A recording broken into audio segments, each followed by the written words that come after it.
বাংলাদেশের কূটনৈতিক তৎপরতা ও বহুপাক্ষিক অঙ্গনে সক্রিয় ভূমিকার ধারাবাহিকতায় আসন্ন জাতিসংঘ সাধারণ পরিষদের ৮১তম অধিবেশনের সভাপতি পদে প্রার্থিতা ঘিরে আন্তর্জাতিক সমর্থন জোরদার হচ্ছে। বিশেষ করে মুসলিম বিশ্বে বাংলাদেশের প্রতি আস্থার প্রতিফলন হিসেবে একাধিক প্রভাবশালী দেশ প্রকাশ্যে সমর্থন জানিয়েছে। জুনে অনুষ্ঠেয় জাতিসংঘ সাধারণ পরিষদের ৮১তম অধিবেশনের সভাপতি পদে নির্বাচনে বাংলাদেশের প্রার্থী হিসেবে সরকার পররাষ্ট্রমন্ত্রী খলিলুর রহমানকে মনোনীত করেছে। এই নির্বাচনে বাংলাদেশের প্রার্থিতার প্রতি পূর্ণ সমর্থন জানিয়েছে সৌদি আরব, পাকিস্তান, তুরস্ক, ফিলিস্তিন সহ বেশ কয়েকটি মুসলিম দেশ। চুল পড়া অনেক কমে গেছে। থ্যাংক ইউ মা। চুলের ভিটামিন জুই মাল্টিভিটামিন কোকোনাট অয়েল।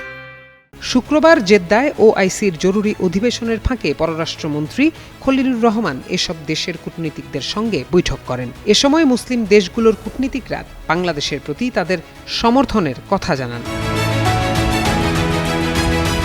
পররাষ্ট্র মন্ত্রণালয় সূত্রে জানা যায়, পাকিস্তানের উপপ্রধানমন্ত্রী ও পররাষ্ট্রমন্ত্রী ইসহাক দার, সৌদি আরবের উপপররাষ্ট্রমন্ত্রী ওয়ালিদ আল খেরেজি, তুরস্কের উপপররাষ্ট্রমন্ত্রী মুসা কুলাকিলি কায়া, ফিলিস্তিনের পররাষ্ট্রমন্ত্রী ভারসেন আগাবেকিয়ান এবং গাম্বিয়ার পররাষ্ট্রমন্ত্রী সেরিং মোদাও বাংলাদেশকে সমর্থন জানানোর বিষয়ে আশ্বাস দেন। পররাষ্ট্র মন্ত্রণালয় বিজ্ঞপ্তিতে জানায়, জেদ্দায় ইসলামী সহযোগিতা সংস্থা ওআইসির ফিলিস্তিন বিষয়ক জরুরি বৈঠকের ফাঁকে পররাষ্ট্রমন্ত্রী অংশগ্রহণকারী বিভিন্ন গুরুত্বপূর্ণ প্রতিনিধি দলের নেতাদের সঙ্গে দ্বিপক্ষীয় বৈঠক করেন এবং পারস্পরিক স্বার্থ সংশ্লিষ্ট বিষয় নিয়ে আলোচনা করেন।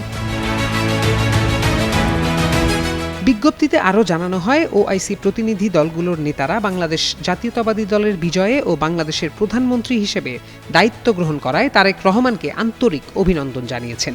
প্রধানমন্ত্রীর দক্ষ নেতৃত্বে বাংলাদেশ দ্রুত রাজনৈতিক স্থিতিশীলতা অর্জন করবে এবং উন্নয়ন ত্বরান্বিত হবে বলে আশা প্রকাশ করেন তারা। ফিলিস্তিন ইস্যুতে বাংলাদেশের অবিচল অঙ্গীকারেরও প্রশংসা করেন।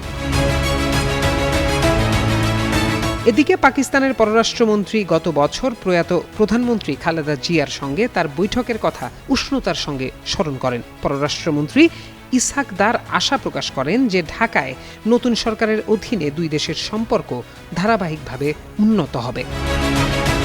প্রত্যয় দাস, যুগান্তর নিউজ।